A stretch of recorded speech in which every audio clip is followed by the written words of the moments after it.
Good evening. This is Group 1 presenting an analysis of Brazil as a business market. Brazil is a vibrant and diverse country with unique cultural business practices. In this short presentation, I'll cover key cultural differences between Brazil and the USA, their impact on a business communication, and how companies can successfully operate in this market. For one to understand Brazilian business environment, we can compare it to the USA using opposite cultural dimensions.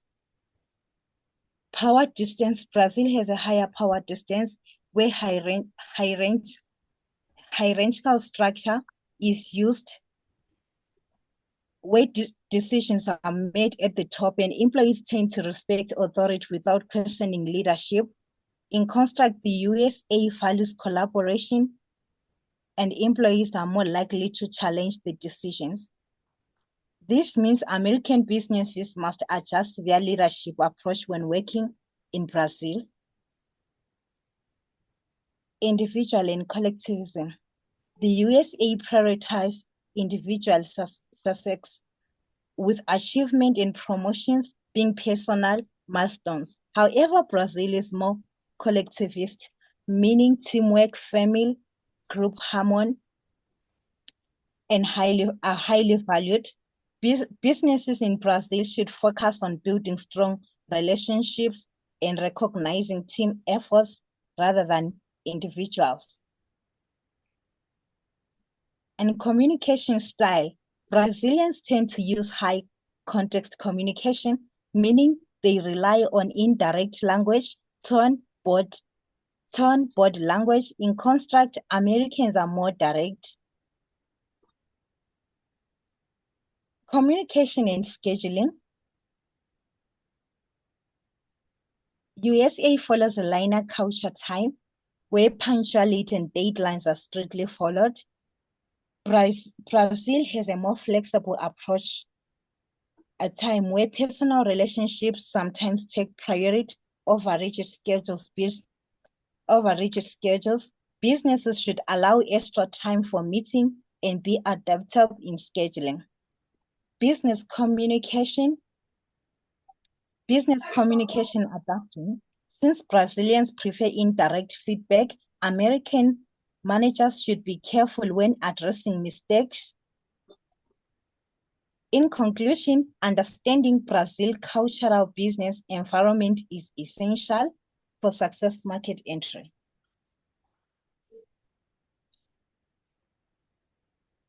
Brazilians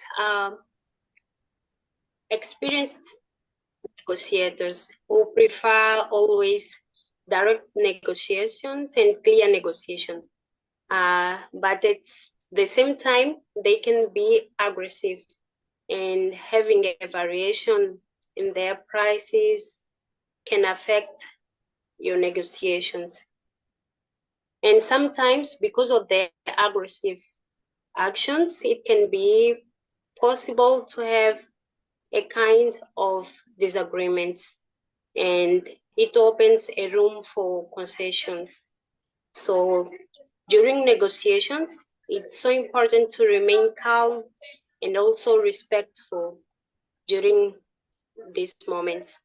So they sometimes use some tactics as lies and fake messages that can make you accuse them. But it's better always to avoid accusing someone because it can ruin your relationship and can make you not to strengthen your relationship with them. Labor, we had Brazil is a presidential and federative republic divided into three.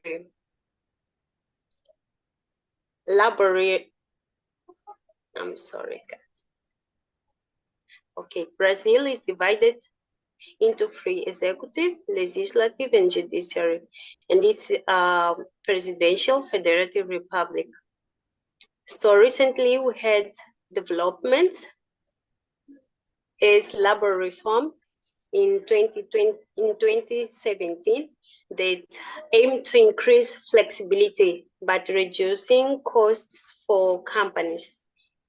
And also recent elections on 2022 that was marked by political tensions, what contributed for loss in foreigner companies' investment. And we have implications for foreign companies. So political instability is about frequent changes in laws and regulations. And it can make difficult also foreigner companies and a difficulty to adapt themselves. And also have loss of investor confidence that talks about reduction in foreign investment and planning difficulties that can impact on long-term strategy. Economic Freedom Index. In 2023, it was scoring 53.5, and in 2024, it has a decline that reflected on any ongoing challenges in some specific areas, such as regulations and property rights. And this drop shows that despite some improvements in specific areas, Brazil still faces significant challenges that can affect its economic freedom. It can make difficult the reduction of bureaucracy and also the reduction of tariffs. And we also have monetary freedom that can give access to financial service. And because of these challenges Brazil face when it comes to tensions, it may be possible to access these financial services.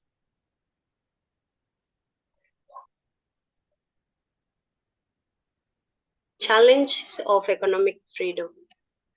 Property rights. It covers insecurity and challenges, and tax burden covers high tax rates and impact on business. Excessive regulation covers difficulties in opening and closing business. What means that if there are challenges, it will be difficult for foreign companies to invest or have their business growing, because the taxes will be high and it will be difficult to negotiate with them. Implications of restrictions. Foreign companies may have discouragement of investment because of legal uncertainty and high tax burden, and operational difficulties because of additional costs that they may be charged, and inefficiencies. And also because of private sector growth, it's normal to have limitation on innovation and growth. And there is also abundant economic freedoms, where it's a favorable environment for private initiative, and also monetary freedom, where it's easy to access to a variety of financial services, and also work freedom that make it possible flexible operations. Okay, so So Brazil has a population of over 200 million people, and it's the largest economy in Latin America and the second largest in the Americas. And it's among the top 10 in the world. So, and compared to other economies like China, Russia, Chile, Mexico, we see Sao Paulo at 81.6, and then Rio de Janeiro at 80.8. So we see that it falls behind the rest of the economies. Actually, Chile being in a region, we see that it is quite above Brazil's own cities. So, and when we look at the key indicators compared to other economies, we see the procedure for men, we need 11 men. The score is 11, and that's for Sao Paulo, and for Rio de Janeiro, it's at 10. So compared to Latin America, we see it's at 8.1, and the OECD high-income economies, it's at 4.9, with the best legislative performance at 1. Those are two economies in the world. And so the time for men in days, in a day, we see it's at 13.5, and then that is for Sao Paulo, and for Rio de Janeiro, it's at 21.5, and then Latin America, it's at 28.8, and the high-income economies, it's at 9.2, and we have the best regulatory performance, that is in New Zealand, which is at 0.5, so that the difference is so big. And then also the procedure for women is at 11 for both cities, and then for the best economies, it's at 1. So when we look at paying taxes, payments per year, in Sao Paulo it is 10, and then Rio de Janeiro is 9, and then for the best performance economies, it's at 3. And those are the two economies in the whole world. And then we have the time per hour. Here it is a huge difference, because in Sao Paulo it's at 15:01, the same as Rio de Janeiro, and we have it at 317 for Latin America and the Caribbean, and at the OECD high-income economies, it's at 158, and then for the best legislative performance, it's at 3. It's at actually 49. So there is a big difference between these. You see, for Brazil, it's in thousands, and then for the best economies, it's at only 49. So making it so time-consuming to pay taxes in Brazil. And then to enforce contracts, it will take 911 hours to enforce a contract. That is filing and services, trial and judgment, and then enforcement of judgment. And then the cost will be 24. And then the quality of judicial process on a scale of 0 to 18 is at 14. That's good, it's above average. And I think this is better than other economies actually in the region and also in the world. So compared to other economies, we see that China, still in the whole world, ranks at 5 with 80.9 as a score. And then Russia at 21 with 72.2 as a score. And then we see Chile at 64.7, which ranks at 54. And then Rio de Janeiro and Sao Paulo, Sao Paulo ranked at 65.4, and then De Janeiro ranked at 62.0.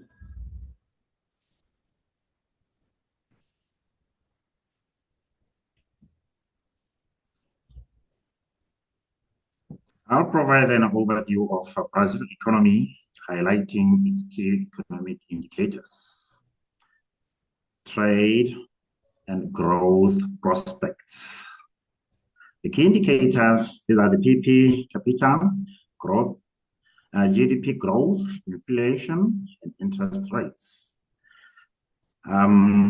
Brazil is the largest economy in South America, plays a crucial role in global markets due to its vast resources and diverse industries.